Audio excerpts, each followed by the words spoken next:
Good day, Virgin Islanders, at home and abroad. And welcome to the Government House Weekly Press Briefing and COVID-19 update for the week of September 12, 2022. Joining me this afternoon, we have Health Commissioner Justa Encarnacion for the latest COVID-19 data and information on where Virgin Islanders, just like you, can get a COVID-19 test, vaccine, and booster shot.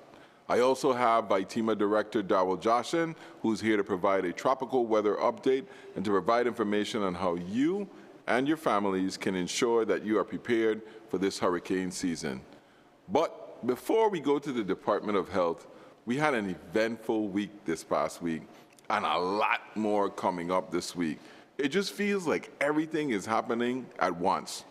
But last week, we hosted the 5th Community Business Forum here at UVI's Great Hall in St. Croix, where local small businesses and all their other stakeholders came out in droves to learn more about the increase in cruise calls and passengers coming to St. Croix this cruising season. Now, you may know that we've had actually 4 of these business forums before, letting people know how to interact with the cruise ships, coming to the Virgin Islands, how to get your business involved, how to get passengers to your businesses. We've been doing that all through COVID, getting ready for season, and we're doing a lot. Now, this is an event that we organize to ensure that we're connecting our crucian vendors and small business owners with the industry leaders in cruising to get more information on how they can build capacity and expand the scope of their businesses to capitalize on this amazing opportunity. So for years, we've been complaining about not having enough cruise ships on the island district of St. Croix. But now, this year, we're going to increase that 300%. That means we're going to have 3 times as many cruise ship passengers coming to St. Croix, which is a huge win for St. Croix and an even greater win for small businesses. All those tourists are going to be coming into the town of Frederiksted, and our taxi drivers, our small vendors, our tour operators, and all the other things there are to do in St. Croix are definitely going to be winning in this economy. This is all part of our big push now to make sure that we have a really, really good season this year. So in the coming weeks, you're going to see a lot more of your Commissioner Joe Bischelti talking about how do we get ready for the season. How do we take what we did in COVID with marine, the cruise industry, and our airplane arrivals and make sure that we double and triple not only the passenger count, but the tourist experience. So we got the new Veterans Drive in St. Thomas. We got a new Vendors Plaza coming in with new kiosks. We're going to have new bathrooms there in Frederiksted. We're redoing the whole of the main street, doing lighting. We're going to have Sunset Jazz this year is going to have major international acts coming out to make sure that we keep the overnight tourists going. There's upgrades to the fort. We already seen the beach, the pavilions, the bathrooms are all brand new in Frederiksted. The pool is coming along nicely. There's going to be a rebranding of the whole waterfront and repair. And then here in Christiansted, a lot is going on in terms of the restructuring of the rebuilding of the pavilions in Kramer's Park, what's going on downtown with the improvements of our King Christian Hotel. So just stay tuned for a lot more tourist activity and hearing from Commissioner Bischelti as we move further into this 22-23 cruise ships tourist season. We're also looking forward to the reopening of the Marriott, which is going to be stellar. Now, in other news, we also had last week the 50th anniversary celebration of Caribbean friendship. That was held on both islands, Thursday in Government House in St. Croix and Friday in St. Thomas.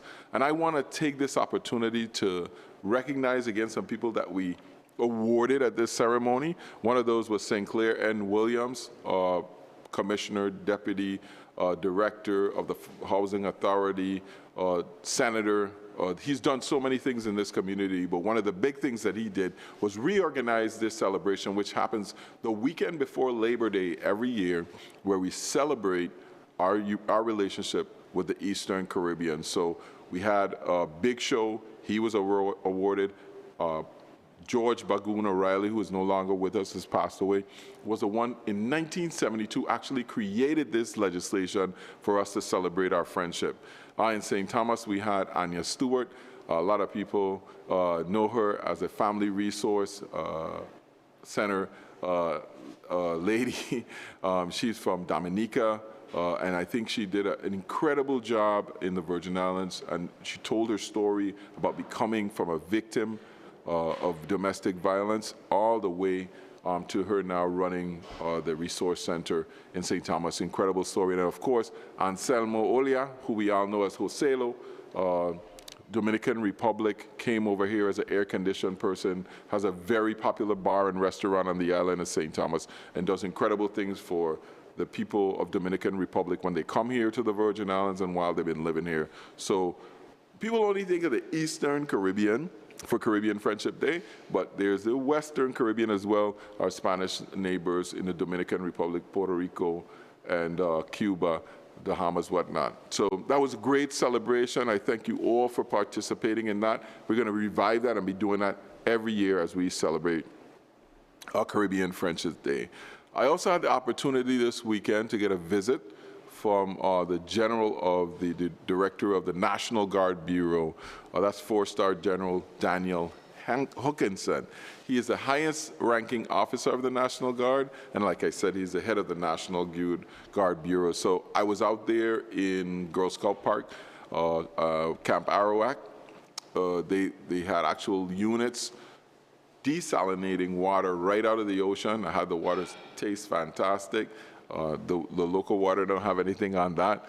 Got a chance to interact with the soldiers and the 610th Water Purification Unit and the 661st Military Police Companies that was out there. A lot of you I met this weekend and your sons and daughters.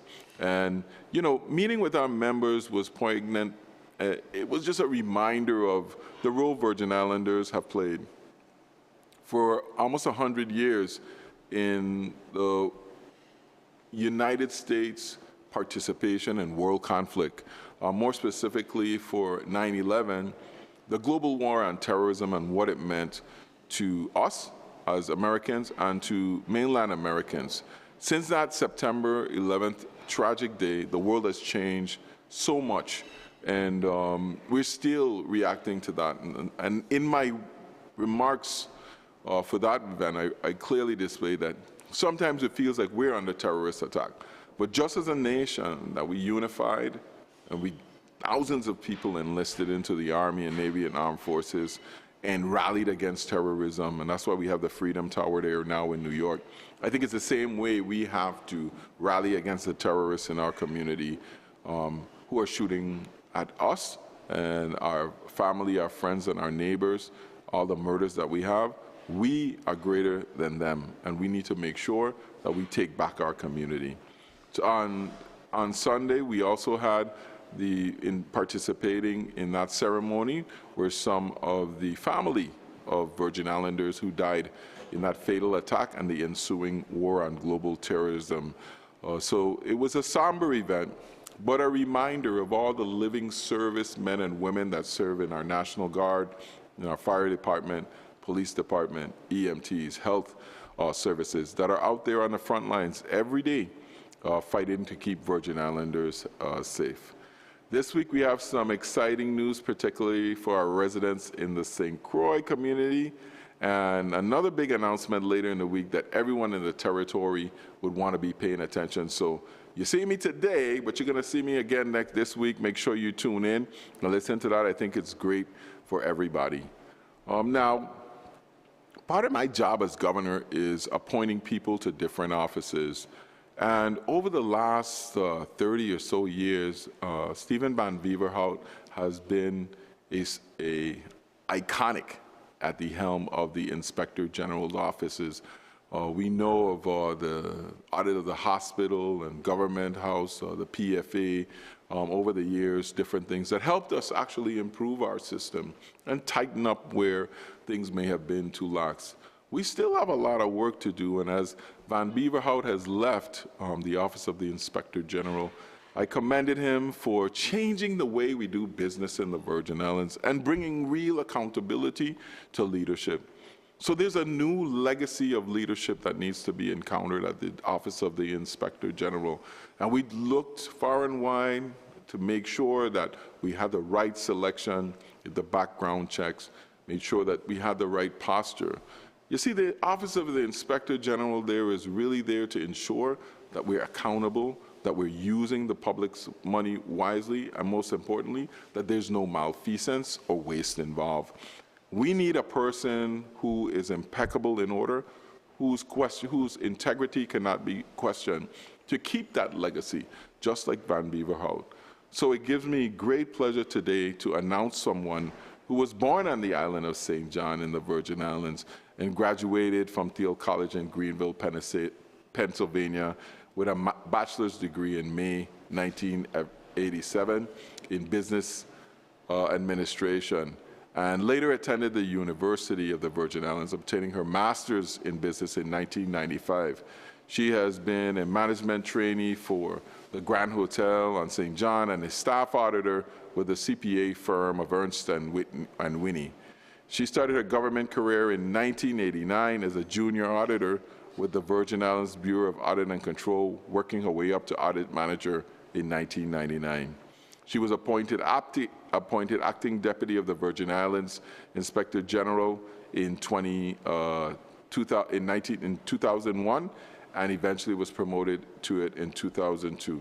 It gives me great pleasure to send her name, Ms. Delia Thomas, down to the legislature this week as the next Inspector General of the Virgin Islands.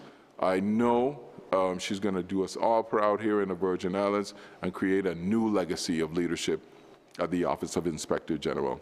So now, without further ado, we'll go to our Commissioner Justa Encarnacion of Health to hear about what's going on with COVID this week. Good afternoon, everyone. And of course, thank you, Governor Bryan. A lot of good news sharing. And so thank you for that as well. And congratulations to Ms. Thomas. Thank you, the viewing audience, for the opportunity to provide you with the territorial update on COVID-19. Yes, COVID-19 is still here, but we really like to not just give you information on COVID-19, but monkeypox as well as other health care-related topics. Our latest COVID-19 numbers show we have 156 active COVID-19 cases territory-wide, 103 on St. Croix, 51 on St. Thomas, and 2 on St. John.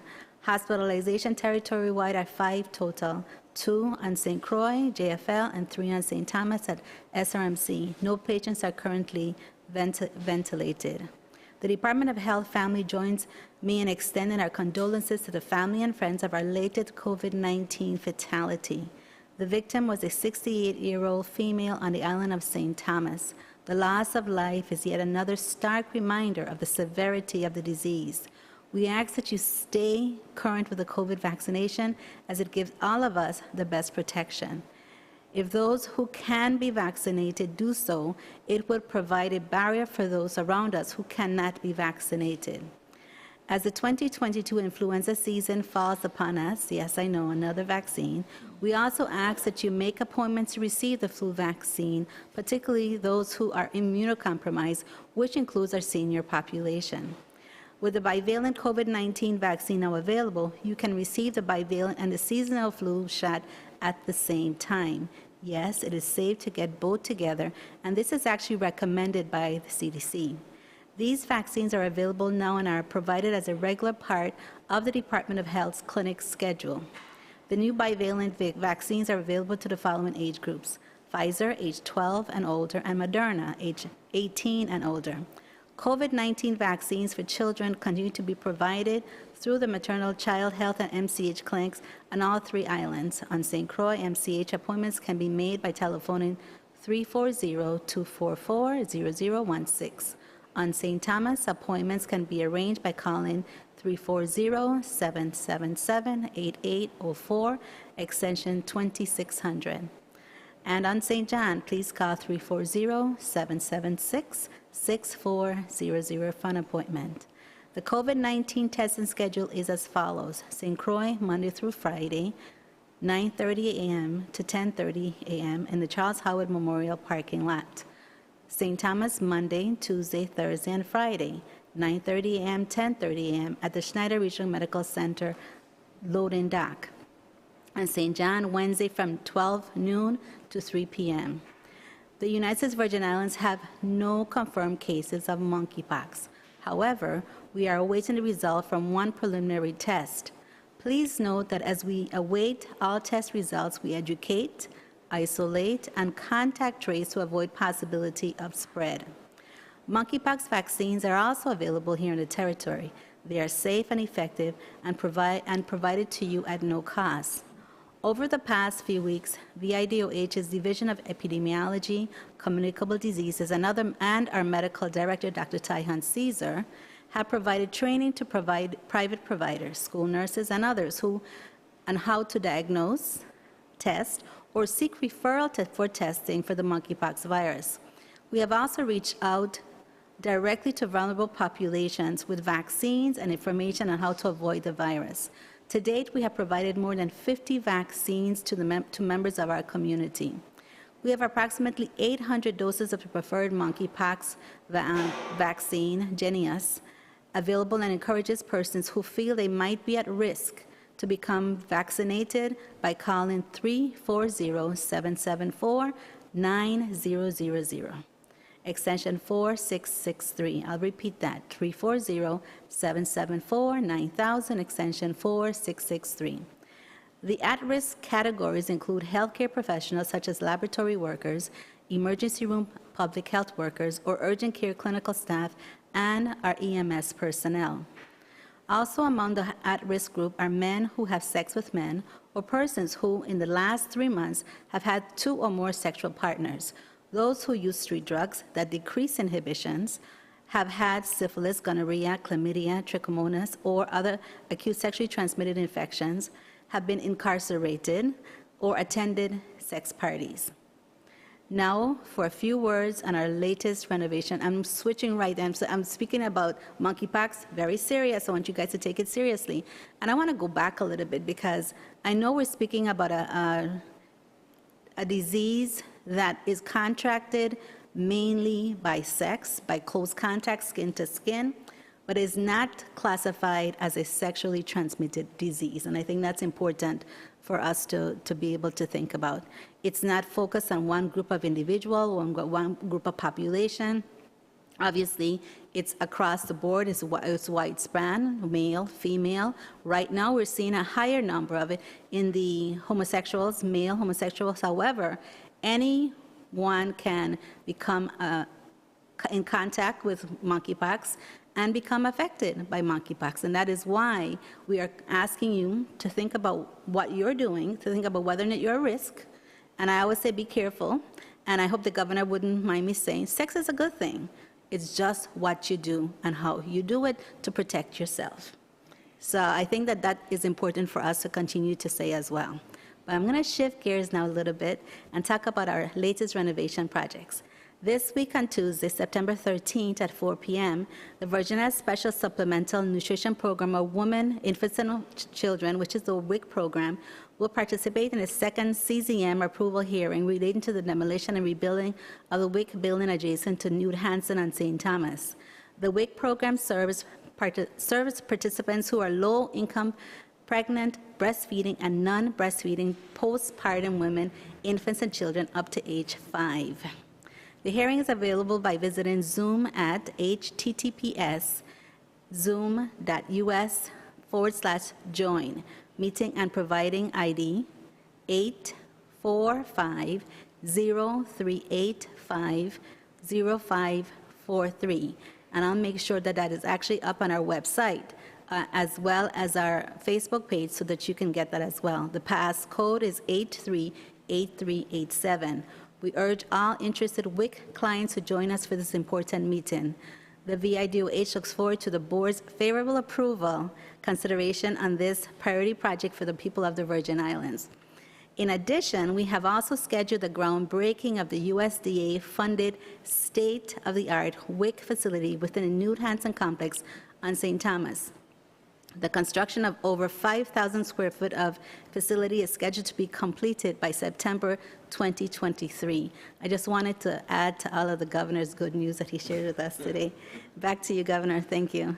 Thank you so much, Commissioner, and I'm glad for you the recovery is moving on and encouraging people to stay safe. You know, I notice a lot of more people, like, I think this is the most flu we've had in the last 2 years because people aren't wearing a mask, they're not washing their hands, so you're getting sick. You were much healthier during COVID, at least most of us. So I don't want you to forget that, yes, the pandemic is toned down, but people still get sick from COVID, and unfortunately, people still die from COVID. There are a lot of other mitigating factors affecting people who've had COVID, especially severe cases that run on year, 2 years after. So I'm seeing from my friends who have been affected, who got sick, still going to the doctor to check up on things that have been affected from COVID. So don't discount COVID. Like, you still need to be safe. Yeah, it's like the flu, but not for everybody. So if you're over 60, 65 years old, if you have a compromised immune system or somebody in your house, you know, remember, wash your hands up, you know, stay out of people's face. Let's practice all the good habits that we had before. Well, unfortunately, it is hurricane season. So we got to hear a little bit about that. I have Director Josh in, who's going to be telling you what's going on in the tropics and how you can keep yourself safe. All right, thank you, Governor Bryan. Good afternoon, Virgin Islanders. Good afternoon, Commissioner Encarnacion. Today's tropical cyclone update for the U.S. Virgin Islands begins with good news that we've now passed the peak of the date of September 10th for the threat of hurricanes and tropical storms based on the past 100 years of data from the National Oceanographic and Atmospheric Administration, known as NOAA. So that's the good news going off. While this past weekend we're unseasonably quiet, and mainly focused on high heat indices throughout the territory, this next weekend we'll see the passing of at least one, if not two, tropical waves which are moving across the Atlantic. This is the most current tropical weather outlook for the National Weather Service and the National Hurricane Center for Miami, Florida, as of 8 o'clock today, September 12, 2022. We have two disturbances. Disturbance number one, the eastern tropical Atlantic, the tropical wave located just off the west coast of Africa, producing an area of disorganized showers and thunderstorms.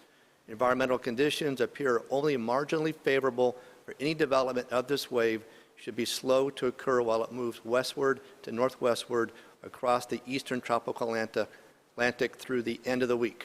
Formation for the next 48 hours is low, near zero. Formation for the next 5 days is also low, near 20%. The second disturbance is in the central tropical Atlantic. The tropical waves located midway across West Africa and Windward Islands is producing large disorganized showers and thunderstorms. Some slow development of this system is possible over the next several days while it moves gradually westward to west-northwestern over the central tropical Atlantic and approaches the Windward Islands by the end of the week. The formation for the next 48 hours is low, near 0%. Formation next 5 days is also low, near 20%. Please visit our website, fatima.vi.gov, to sign up and receive emergency alert, email, text, or phone calls in English or Spanish. Now, to keep track and the progress of tropical waves, depressions, tropical storms, and hurricanes, please pick up your oversized Virgin Islands hurricane tracking map. My team has already distributed over 5,000 maps to various service stations, grocery stores, a few government offices, and hotels throughout the territory on St. Thomas, St. Croix, and St. John. It's easy to read. Longitude and latitude shows the locations for U.S. Virgin Islands, for the islands themselves, important phone numbers, and a listing of all the 2022 storm names. If you're unable to find a map in your store, please visit my team on St. Croix, St. Thomas, or St. John to pick up your copy. On the back of the map actually is information on tsunami readiness for the territory in English and in Spanish. Now, from the National Weather Service in Puerto Rico, I talked to them this morning. The forecast to start out the week is going to be drier with patches of moisture through Tuesday, followed by the passing of a weak tropical wave on Tuesday night and Wednesday, followed by drier air on Wednesday night into Thursday, and again, this strong tropical wave going by Thursday night and into the weekend. Now, the potential hazards that go along with tropical waves in general, first of all, is lightning. It's mainly going to be mid-afternoon thunderstorms are developing. Widespread thunderstorms is likely with the passage of each tropical wave. Also, you may see excessive rainfall. leading to increased flood threats, limited flash flooding. Our impacts are possible with the passage of each tropical wave. And of course, we've been dealing with excessive heat. The excessive index right now is going to be the mid to 100s across the lower elevations and urban areas. So please hydrate, get some rest, stay in the shade as much as you can. Rip currents are also a threat for us. There's a moderate risk of life-threatening rip currents in the north and east-facing beaches, elevating to high on Monday evening, and northerning swells spread across local waters. Surf conditions, high surf conditions are likely. And then, of course, the marine conditions. Hazardous conditions are due to seas building up to 8 feet as northerly swells come through across the waters starting Monday night, and small craft advisories are already in effect for the Atlantic waters. As we mentioned last Monday, the Virgin Islands Territory Emergency Management Agency is celebrating the National Preparedness Month throughout the territory of September. Under our whole-of-a-community approach, we're engaging the total capacity of the private and nonprofit sectors, including businesses, faith-based and disability organizations, and in general, the public, in conjunction with participation of territory and federal government leaders. This year's theme, A Lasting Legacy, the life you've built is worth protecting, prepare for disasters to create a legacy for you and your family. My team is hosting various activities for students of the territory as follows. For grades 1 through 5, we have an art contest focusing on disaster preparation of both natural and man-made. For grades 6 through 8, we have a class video and essay contest. And separately, for grades 9 through 12, we have a class video and essay contest. These activities are geared towards engaging and preparing our students for disaster, whether natural or man-made. Operation Blue Skies. Properly securing sandbags around your home where flooding or wind-driven rain may enter your home is critical. FITEMA, along with the Department of Public Works and VI Fire Services, is now conducting Operation Blue Skies, where you can bring your vehicle to one of the named locations and receive pre-packed 6 sandbags per household. Distribution sites are now open for our 4th and final week at Department of Public Works on Tuesdays from 9 a.m. to noon, Department of Public Works on Thursday from 1 p.m. to 4 p.m. VI Fire Services Blue Sky services are available on Saturdays only from 10 a.m. to 4 p.m. Operation Blue Skies will conclude Saturday, September 17, 2022. Here are the locations. For St. Croix, Department of Public Works at Anna Hope, Cotton Valley Fire Station, Saturday only, Groves Place Fire Station, Saturday only. On St. Thomas, Department of Public Works at Sub Base. On St. Thomas, the Fortuna Fire Station, Saturday only. The Omar Brown Senior Fire Station, Barbell Plaza on Saturdays, and Curriculum Center, Tutu on Saturdays only. And on St. John, we have Coral Base Fire Station on Saturday, and Department of Public Works in Susanenberg. Now, as a special service for individuals with disabilities or seniors unable to pick up sandbags, FITEMA, Department of Human Services, our ADA coordinator, Mr. Julian Henley, has set up our Blue Skies call-in number and email address for you to request home delivery. Starting today, 12 September through Friday, 16 September, individuals with disabilities and seniors unable to pick up sandbags may call from 8 a.m. to 5 p.m. FITEMA at the following number: 340-774-2244, extension 6829. Again, 340-774-2244, extension 6829, to request home delivery. You'll need to provide your name, your estate, your physical address, and your phone number. Once you have completed the request, delivery will be scheduled for this Friday, the 16th of October, or 17 October, Saturday, September. If you're unable to make a reservation by phone at FITEMA, you may email at FITEMA Ms. Kiana David. So KIANA.David, D-A-I-V, at FITEMA, VITEMA.vi.gov. And also be sure to include your name, your estate, your physical address, and your phone number. Finally, FITEMA reminds you, be prepared, stay informed, and be vigilant. Governor, back to you.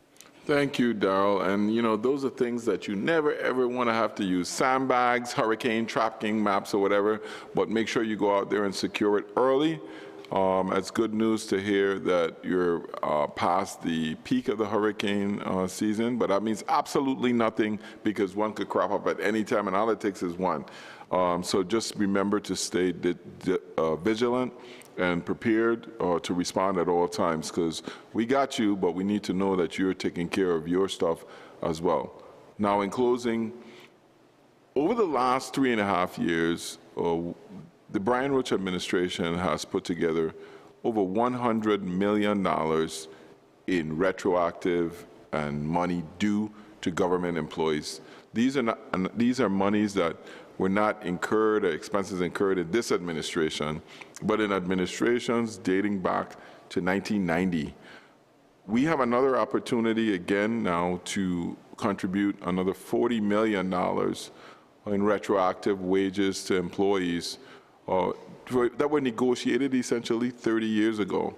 In my State of the Territory this past January, I told the people of the Virgin Islands that we would make good on this debt like we've made good on all the other debts of the Virgin Islands government, that we would pay at least $25 million every year until this debt is paid off.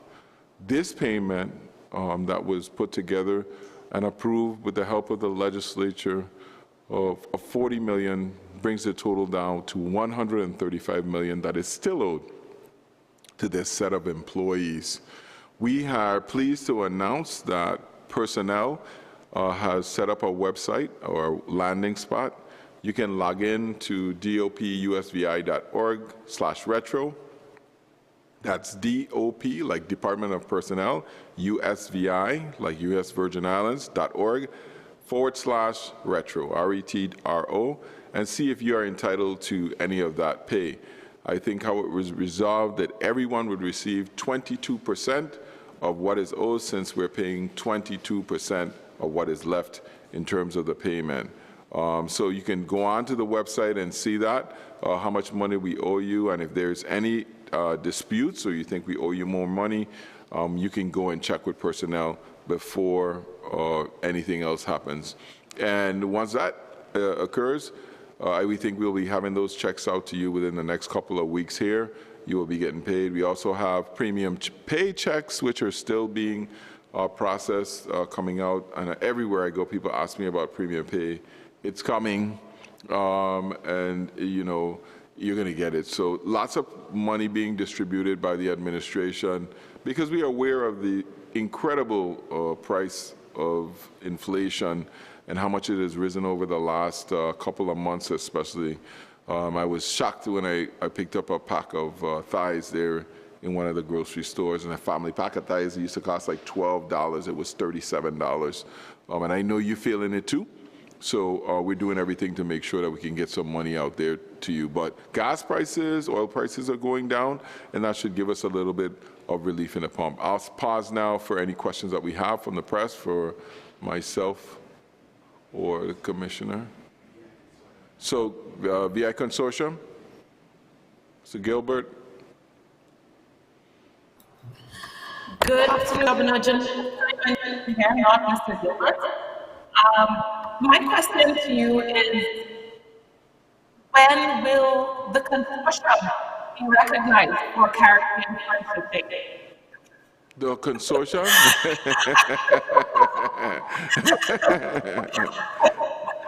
We'll make sure I know. We'll put you on for next year.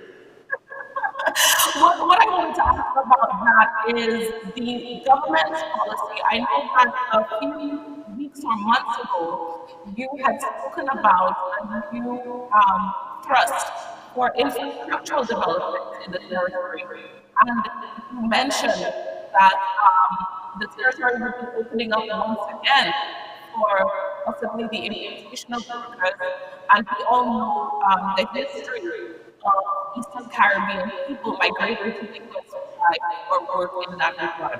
Right. So can you speak a little bit about where that is in terms of big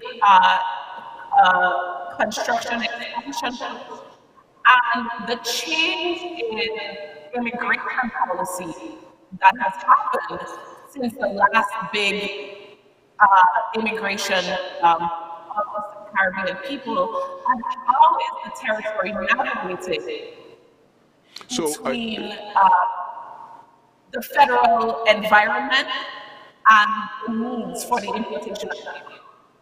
Yeah, thank you. So she wants to know, just for the public, because I know it's kind of breaking up a little bit, about what we were talking about, visas, work visas, as well as travel visas from the Eastern Caribbean and other places in the Caribbean, as well as how the federal policy has changed on it. This is an ongoing conversation we have with the federal government. It's being led by our delegate, Stacey Plaskett, to get the ability to give short-term visas into the Virgin Islands. It will help us a couple of ways. Number one, in tourism. We have about 1 million tourists that's float around in the Caribbean and don't come to the Virgin Islands on cruise ships because the process of clearing customs is so long. Under this legislation, we'd be able to pre-clear people. They'll be able to come to the Virgin Islands, come in for 8 hours, get on the boat, and go back, spend their money. So that's one way. Medical tourism is huge. Lots of people in the Caribbean are getting older, just like we are, and need services. We could bring in people for medical services into the Caribbean, small surgeries, and then they can go back. And most importantly of late is our challenge with workforce. And this is a challenge all over the globe where people are having problems bringing people to work. It is exacerbated or made very worse here in the Virgin Islands because we particularly at a point of our history where we have so much going on. Our construction market is booming, our tourism market is booming, government is booming. So all these places are really pulling on and looking for employees. And it's getting worse because we're having more and more projects come online, and as more projects come online, we need more people to do them. Our marine is expanding. Teacher shortages have existed here for decades. Police shortages, healthcare shortages. What we're doing with our hospital now and doubling the beds that we're going to be using, opening up new skilled nursing centers. We need people. One of the places that has helped us in the past is the Eastern Caribbean. In the 70s, we had about 30,000 people. Sorry, in the 60s. We had about 30,000 people. And by 1980, we had 100,000, effectively tripling our population. That brought in watches, alumina, distillation, Hess oil, our tourism product. Now we're going through that again. So we're looking for ways to get people from the Eastern Caribbean to come again and have make a life here, and the Western Caribbean as well too. So. But immigration on a federal level is going nowhere. There's a big fight there between the Republicans and the Democrats, so that's stymieing our cause. And, you know, the delegates works really hard, but she always needs what we call these things riders. These pieces of legislation ride on other legislation. So you try to get it in, we go a long way with it, and then at the last minute they tell us, you know, they've cut it out. So we continue to work on that with her. We support her in that effort, and we're hoping to see more people come to the Virgin Islands. And as a matter of fact, our 20-year goal in Vision 2040 is to grow the population by at least 10%. But we've lost 20%, so we need to grow it like 30% in the next 20 years. So I think it's going to happen. I see more people coming to the Virgin Islands as we move on. That's it for questions. I actually have another one for Director Jashin, please. Okay, go ahead. I just wanted to get a status update on the water situation on St. Croix, please. The water situation you're referring to is our federal emergency declaration that had to do with the threat with the sargassum influx that happened mid-July. The good news is that has been remediated, if you will. We had direct federal assistance that provided the removal of about 400 yards of sargassum from the shoreline that was threatening to go to the intake. The intake numbers right now and the productions for Water Power Authority on St. Croix are about 95 to 96% per every 24 hours. So that's going very, very good. We still do have the emergency declaration with Governor Bryan going for the next couple of weeks. We anticipate that probably Governor not needing to go forward right now, but we are watching very closely in the territory for any new influx that may happen. The general term for influx could happen anywhere from March through October, so we're staying very diligent. If you look what's happening at other islands, they are seeing influxes, but our primary concern is to the intakes at the Water Power Authority here. They have put protected booming around that to help mitigate that. They're also looking at other events that can help and prevent that for future events because this is seasonal. So thank you for that question. Okay, Lasiba Knight.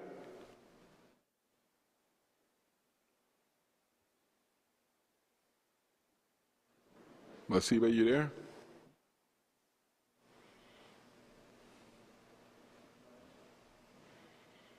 Okay. Before I go, I just a couple of other quick announcements. I want to say, I know this is going to annoy both of them, so I'm going to do it.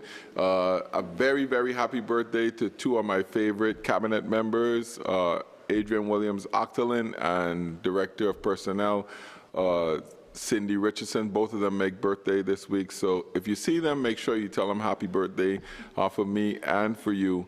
As well as I want to remind our seniors that we still are doing the Our Best Life exercises. So every day, every Tuesday and Thursday in the third week, if you're older than 55, you can join us working out at Emancipation Gardens in St. Thomas, the Altona Lagoon Complex in St. Croix, and the St. John Youth Center. That's 9 o'clock every Tuesday and Thursday. Those people out there don't look like seniors to me. They look great, but you can go out there and get your workout on. Auntie Joan is always there in Emancipation Garden. You could join her on Tuesdays and Thursdays. We're also happy to announce that the Mind and Body workout will begin next week. That happens Mind and Body Walkout Wednesday. It starts on the 21st, and it will be territory-wide. It starts at 5:30 for 6 weeks. All ages are welcome. You have combined high-energy fun of Zumba with the holistic benefits of yoga, mindfulness, meditation, and breathing exercises. It offers a unique full circle to your physical and emotional well-being journey, and it will be amazing. So if you want to know more about Our Best Life and what we're doing to keep Virgin Islanders healthy and get them active, go to our website, ourbestlifeusvi.com, to register and learn more. We got T-shirts, rags, and everything. But the best, we got great instructors getting you healthy and making sure that you avoid hospitals, doctors, and the like. No offense against the healthcare, but we need to keep our people healthy. So other than that, remember, come back this week. We got some big announcements coming out, so make sure you tune in and pay attention to what's going on. You can follow us on Facebook. Once you click follow, they'll notify you of every little thing that we do. Other than that, have a fantastic Monday. Love you.